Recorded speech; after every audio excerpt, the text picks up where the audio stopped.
ಬನ್ನಿ ಬಗ್ಗಿನಷ್ಟು ಹೆಚ್ಚಿನ ಡೀಟೇಲ್ಸ್ ಕೊಡ್ತಾರೆ ನಮ್ಮ ಪ್ರತಿನಿಧಿ ಅನಿಲ್. ಇದೀಗ ನಮ್ಮ ಜೊತೆಗೆ ನೇರ ಸಂಪರ್ಕದಲ್ಲಿದ್ದಾರೆ. ಅನಿಲ್, ವೃದ್ಧಾಪ್ಯದಲ್ಲಿ ಮಕ್ಕಳು ತಮಗೆ ಸಹಾಯಕ್ಕೆ ಬರ್ತಾರೆ ಅಂತ ಹೇಳ್ಕೊಂಡು ಅನ್ಕೊಂಡಿದ್ದಂತಹ ಈ ಹೆತ್ತವರಿಗೆ ಈಗ ನಿಜಕ್ಕೂ ಕೂಡ ಆಘಾತ. ಇಷ್ಟು ದೊಡ್ಡ ಪ್ರಮಾಣದಲ್ಲಿ ಆಸ್ಪತ್ರೆಯಲ್ಲೇ ಬಿಟ್ಟು ಹೋಗ್ತಾ ಇದ್ದಾರೆ ಅಂತಂದ್ರೆ ಇದಕ್ಕೆ ಏನು ಹೇಳ್ತಾರೆ ವೈದ್ಯರು, ಏನು ಹೇಳ್ತಾರೆ ಅನ್ನುವಂಥದ್ದು, ಜೊತೆಗೆ ಅವರನ್ನ ಮಕ್ಕಳ ಹತ್ರ ತಲುಪಿಸುವಂಥ ವಿಚಾರಕ್ಕೆ ಸಂಬಂಧಪಟ್ಟಂತೆ ಯಾವ ರೀತಿಯಾಗಿ ಕಾರ್ಯಗಳಾಗ್ತಾ ಇದೆ, ಏನೇನು ವಿಚಾರಕ್ಕೆ ಸಂಬಂಧಪಟ್ಟಂತೆ ಡೀಟೇಲ್ಸ್ ಇದೆ?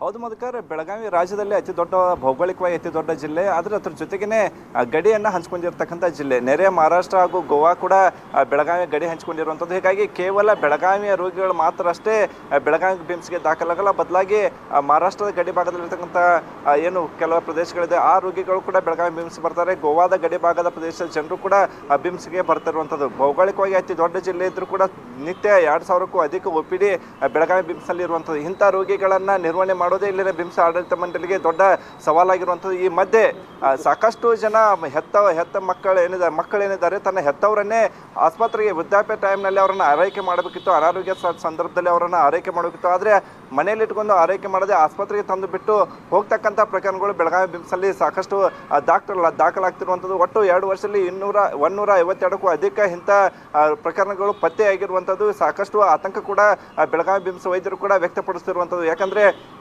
ಅನಾರೋಗ್ಯದ ಸಂದರ್ಭದಲ್ಲಿ ಹೆತ್ತವರೇ ಏನು ಮಕ್ಕಳೇ ಹೆತ್ತವರನ್ನು ನೋಡಿಕೊಳ್ಳಬೇಕು, ಅವ್ರನ್ನ ಆರೈಕೆ ಮಾಡಬೇಕು. ಆದರೆ ಇಲ್ಲಿ ಬೆಳಗಾವಿ ಬಿಮ್ಸ್ ಆಸ್ಪತ್ರೆಗೆ ಬಂದು ಬಿಟ್ಟು ಹೋಗಿ ಅದ್ರ ಜೊತೆಗೇ ಅವರ ಹೆಸರಲ್ಲಿರ್ತಕ್ಕಂಥ ಆಸ್ತಿಗಳನ್ನು ತಮ್ಮ ಹೆಸರಿಗೆ ಮಾಡಿಕೊಂಡು ಎಸ್ಕೇಪ್ ಆಗ್ತಿರುವಂಥದ್ದು. ಅವರನ್ನು ಈಗ ಮಕ್ಕಳನ್ನು ಪತ್ತೆ ಹಚ್ಚುವ ಕಾರ್ಯದಲ್ಲೂ ಕೂಡ ಬಿಮ್ಸ್ ಆಡಳಿತ ಮಂಡಳಿಗೆ ದೊಡ್ಡ ಸವಾಲಾಗ್ತಿರುವಂಥದ್ದು. ಕೇವಲ ಬೆಳಗಾವಿ ಅಷ್ಟೇ ಇಂಥ ಪ್ರಕರಣಗಳು ಆಗ್ತಿಲ್ಲ, ನೆರೆ ರಾಜ್ಯಗಳ ಕೂಡ ಬಂದು ಇಲ್ಲಿ ಬೆಳಗಾವಿ ಆಸ್ಪತ್ರೆಗೆ ಬಿಟ್ಟು ವೃದ್ಧರನ್ನು ಹಾಗೂ ಅನಾರೋಗ್ಯ ಪೀಡಿತರನ್ನು ಬಿಟ್ಟು ಹೋಗ್ತಿರುವಂಥದ್ದು. ಹೀಗಾಗಿ ಗೂಗಲ್ನಲ್ಲಿ ಸರ್ಚ್ ಮಾಡಿ ಅವರ ವಿಳಾಸ ಪತ್ತೆ ಹಚ್ಚಿ ಏನು ಅವರನ್ನ ಕರೆಸುವ ಪ್ರಯತ್ನ ಮಾಡ್ತಿದೆ. ಇಷ್ಟೆಲ್ಲ ಪ್ರಯತ್ನ ಮಾಡಿದರೂ ಕೂಡ ಮಕ್ಕಳು ಕೂಡ ತಮ್ಮ ಹೆತ್ತವರನ್ನ ಕರೆದುಕೊಂಡು ಹೋಗ್ತಿಲ್ಲ. ಇಂಥ ಪ್ರಕರಣಗಳು ಹೆಚ್ಚಾದ ಹಿನ್ನೆಲೆಯಲ್ಲಿ ಜಿಲ್ಲಾಧಿಕಾರಿಗಳ ಏನು ನಿರ್ದೇಶನ ಮೇರೆಗೆ ಸ್ಥಳೀಯವಾಗಿರ್ತಕ್ಕಂಥ ವೃದ್ಧಾಶ್ರಮಕ್ಕೆ ದಾಖಲಾಗ್ತಿರುವಂಥದ್ದು. ಎಲ್ಲೊಂದು ಕಡೆ ಮಾನವೀಯ ಮೌಲ್ಯಗಳು ಕಡಿಮೆ ಆಗ್ತಿರುವ ಅನ್ನೋಕ್ಕೆ ಇದೊಂದು ಕೂಡ ಸ್ಪಷ್ಟ ನಿದರ್ಶನವಾಗಿರುವಂಥದ್ದು. ಹೀಗಾಗಿ ಬೆಳಗಾವಿಯಲ್ಲಿ ಒಟ್ಟು 152 ಪ್ರಕರಣಗಳು ಇಂಥ ಪ್ರಕರಣಗಳು ಪತ್ತೆಯಾಗಿರುವಂಥದ್ದು. Madhukar, thank you Anil ಡೀಟೇಲ್ಸ್ಗೆ.